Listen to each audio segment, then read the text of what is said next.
Okay, we left off over here. So we cited yesterday the Chasam Sofer that Kedei Achilas Pras is 9 minutes. So you have to wait 9 minutes from when you eat less than the share. You wait a period of 9 minutes, and then you're permitted to continue eating, right? Because that's beyond Achilas Pras. Holding Ches. Okay, now we discussed earlier the two opinions regarding liquids. Liquids, do we deal with liquids as you deal with solids, which is really the chumrah? Or do we say what it takes to drink a molei lugmav, which is a few moments, right? You wait 15 seconds, and then you can drink again.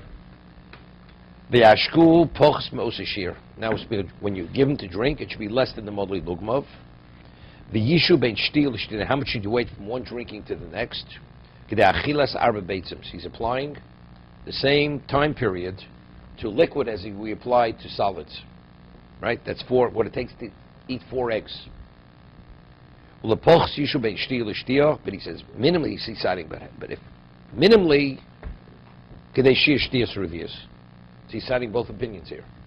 Preferably, it should be the same period of time as between solids, foods, but minimally between drinking and drinking. Of course. So we discussed yesterday. So Mishna said earlier, of course, it should be the same period as for food, but let's say a person, because of his health situation, or to be effective, to be hydrated, it's not going to have that effect if you wait that period of time. The person has to have a continuous infusion of water, so a liquid, so okay. So you rely on the more lenient opinion. There's the benefit of drinking is Sure.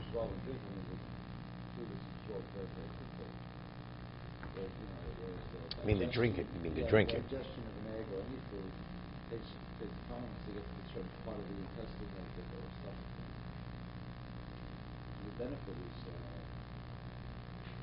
What about if you puree of food?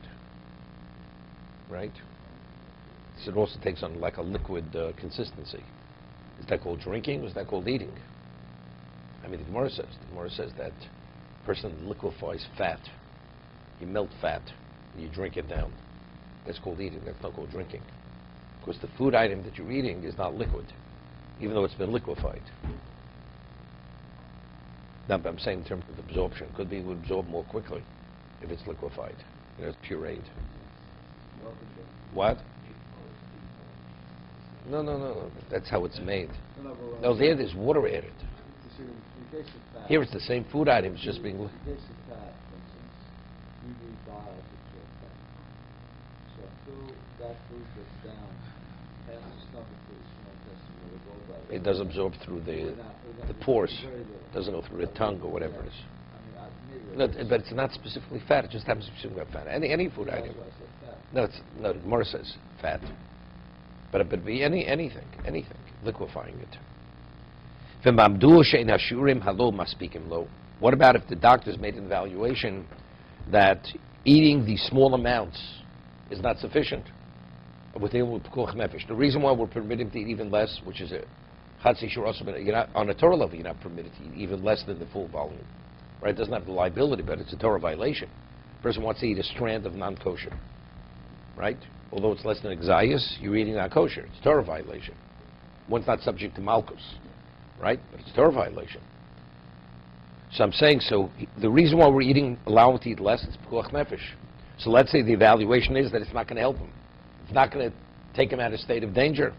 Maspikin lo, right? Shei maspikin lo, o shachol lo mekain, or the person who's not well, who knows better than the doctors, he says it's not enough.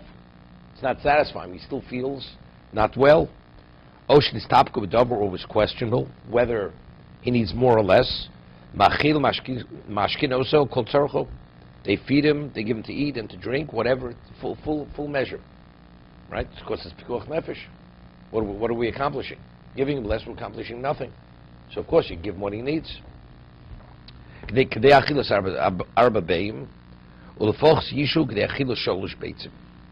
said that also because there was a question he brought other poskim that some say it's 4, some say it's 3.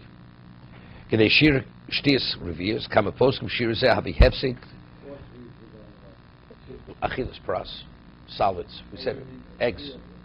What is achilas pras? 4 eggs or is it 3 eggs? L'kam poskim shir zeh havi hefsig, lo yitzarfu la'adodi, kedei sim tov reishud beis, siftes, Line Shom Mishna BeruraYom. He cited both opinions. He says the way you do it, you put the food before the person's not one. You say to him, Yom Kippur. It's Yom Kippur, like we had spoke before about the pregnant woman. Also, she starts craving for food, and you see she's being affected as a result of this craving negatively. So it says, the Gemara says, you whisper, you say it's Yom Kippur. So sometimes if she takes hold of herself, the craving ceases and she doesn't have to eat. So you put it before the choler. This is what he says he has to eat. It's not what the doctor says he has to eat. So this is all dependent on the way he feels. We say,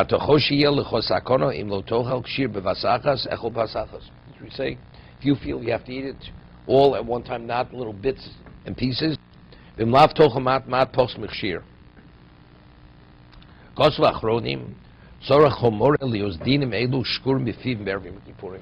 very important. He says, every person's a moral halacha, a rav, who rules. He says he has to be proficient in all these laws before Yom Kippur. It's not he has to start looking up the halacha or going to consult with another rabbi. Because moments could be a question of pikuach nefesh. We're dealing with pikuach nefesh. You know, if you delay, the man may die. So therefore the person has to be fully proficient and well versed in this, that the moment the person asks the question, he gives an answer immediately. Am I permitted? Yes. Just with a slight delay, that it could put the person's life in jeopardy. What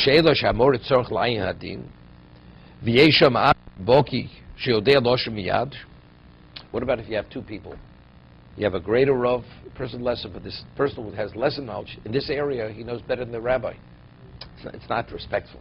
You'll embarrass the rabbi. There's no issue of embarrassment here. Is in question. You forget about the rabbi. There's no question of kavod.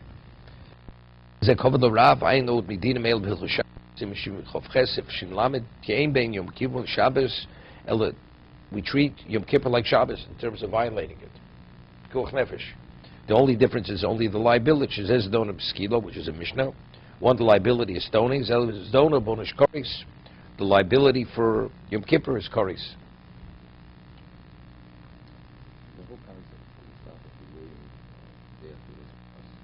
Philosophically? I mean, according to the game. Yeah. You're eating and not eating. The same way that you're not connected to eating, you are eating. So what is the achilas pras? What is the way of achilas? You need a achila chashuva. It's eating, but you need a achila chashuva. No, you need a achila chashuva to have a liability. If you eat a half a gzais matzah, did you fill the mitzvah? You didn't fill the mitzvah of eating matzah. As we said in the negative, we said in the positive. Right? You have to eat. That's right, because innately it is something. There's a, yeah, but you're not. But to be liable, we're talking about liability. Koresh or Mrs. Bezdin, right? Chatzi shir. A person goes and reaps a half a shir, and you need a grogris, right? The size of a fig, right? And you do less, so you're not chayiv. You know, one. There's no chayiv. Correct. You ate. Although if it's shel keder chachila. Right? You know, there's no liability. It's mutar min haTorah. It's only yosem j'rabbanan. Okay. A little further. Mishchos ochzo bulmus. Okay. A person who came upon him. What's the word bulmus? So Rashi and Yuma explains. I don't think. No. Similar. How do you say bulmus in Spanish? Okay. Not sure. But bulmus, Rashi says that all of a sudden your person, his vision blurs. His blurry vision as a result of not, and the only way, and that's an indication there's a problem. And he says this is as a result of of malnutrition.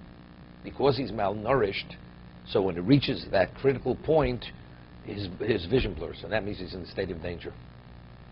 Okay, and this is a consequence of hunger. Visimono, and what are the signs of this? Sheinov kanos, his eyes begin hurting him. Ve'en yochel liros, and he's not able to see. So you feed him until actually he recovers, when he actually regains his sight. You know, I mean, you do have certain vitamin deficiencies. A person like night blindness, like during the war, people were right. They couldn't see. They became blind. People became blind from this. If they ate, soon after they ate, they recovered. They regained their eyesight. Okay, now we're entering into the Mishnah. What about there's no kosher food? Right? First we talk about a permitted to not eat. You feed him kosher food. What if there's no kosher food available? You have non-kosher food available. You have to feed him. It's not.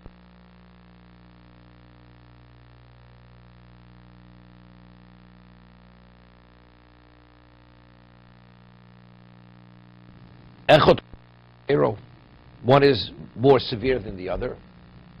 Chelev and nevelo. Chelev is koris. Nevelo is only a lav, right? Not kosher. The fat from the part of the body that's classified as chelev. The liability is koris.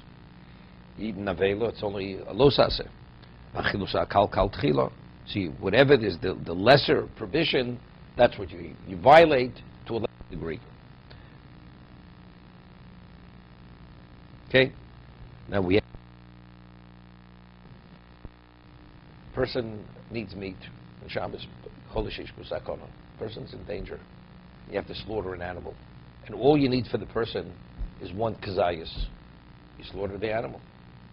But you have so much extra meat, it doesn't make a difference. Because if that's the only way you're able to come upon a kazayas, right? You do the act of slaughtering. Okay? No, somebody, because since the slaughtering was done in a permitted context, somebody else could eat that meat also. Okay?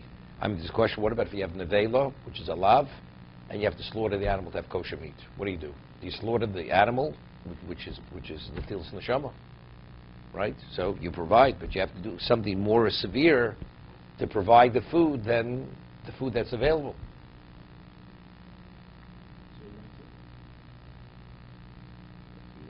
It's a question. Because let's say he needs, if you have one kazayas versus slaughtering the animal, what about he has to eat multiple nevela? And you have to do one act of slaughtering. That's where.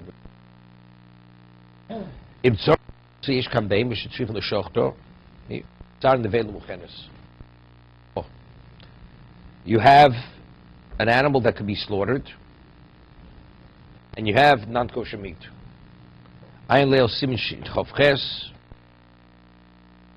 Okay?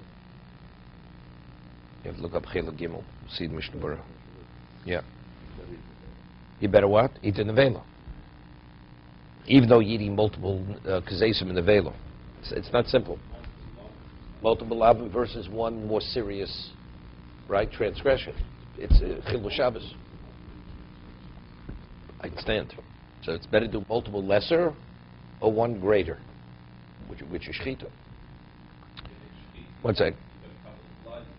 No, you don't have to cover the blood. You don't have to cover it. Behem, you don't cover it. It's not a chaya. Not a chaya. Behema. Behem, you don't cover the blood. Okay? That's anyway. Mishnah. Mishnah says you feed him the lesser provision. It's hutra. It's all mutter. No, but I'm talking about the Mishnah. Al kal tchila. So why hutra? It's the question on the Mishnah. Hutra d'chuy is an argument of Rishonim. So everybody agrees rabbinically. Hutra d'chuy is on a Torah level. Rabbinically, definitely. If you could do less, you do less rather than doing more. So the same thing over here. Right? Same idea.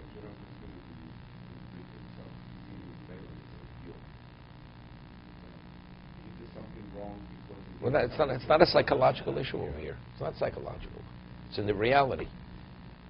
Bulmus. What's bulmus? Bulmusukan lomas ha'yideizer. K'shemariso choseres biyadush nisrapa. When his color comes back, then you know he recovered. This person who has the bulmus. These v'gemara dikar sim sheiru einov mishiyodei lahavchem bein tam tafshel yofel tam tafshel ro. So when a person is able to to discern between something that tastes spoiled or something which doesn't taste spoiled, right? Or bitter and sweet, then he's back to himself.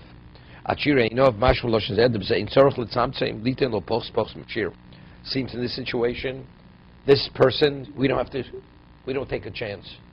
We feed him as much as he needs immediately. We don't give less than the volume.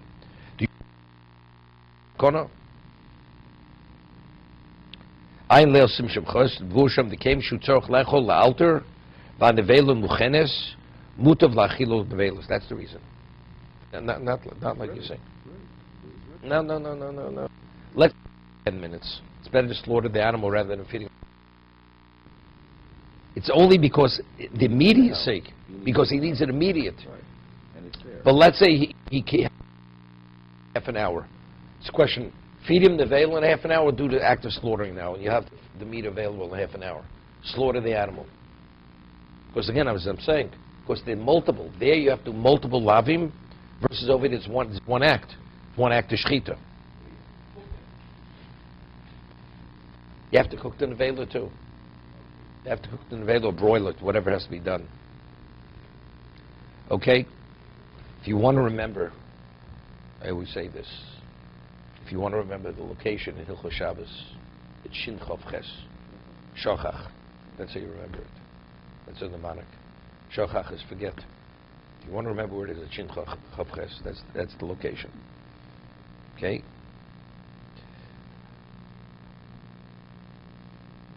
Chodesh Ochel B'Yom Kippurim.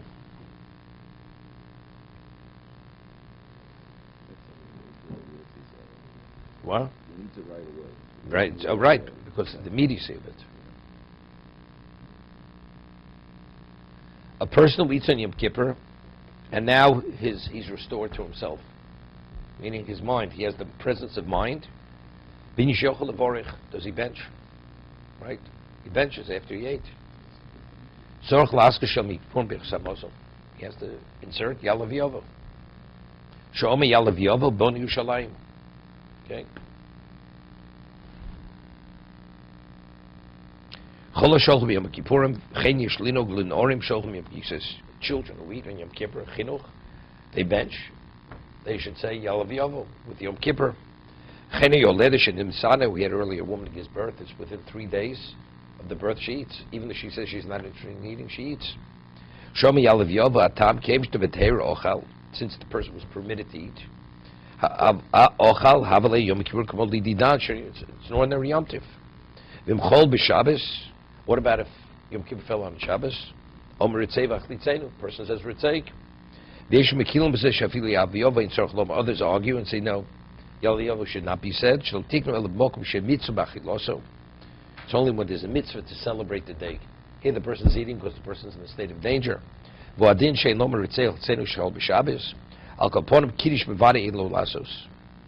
a little difficult here. He says, but Kiddush he definitely should not do. You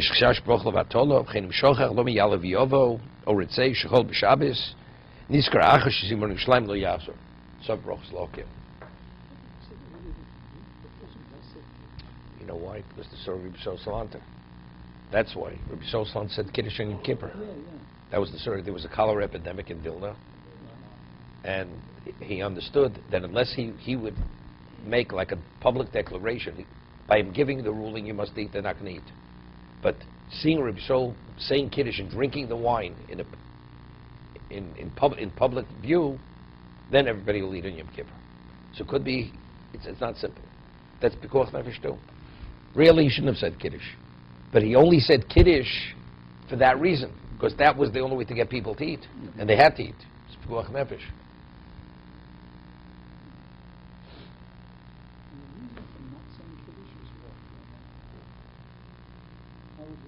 Because they never, it's two different things.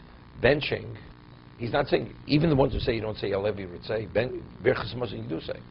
Torah says you eat, you say that you have to bench.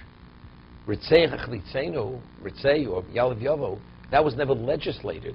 Only a Yom Tov that you eat. Yom Kippur is not a Yom Tov you eat. There's a mitzvah Zochreyu. Remember Shabbos, remember the Yom Tov, right?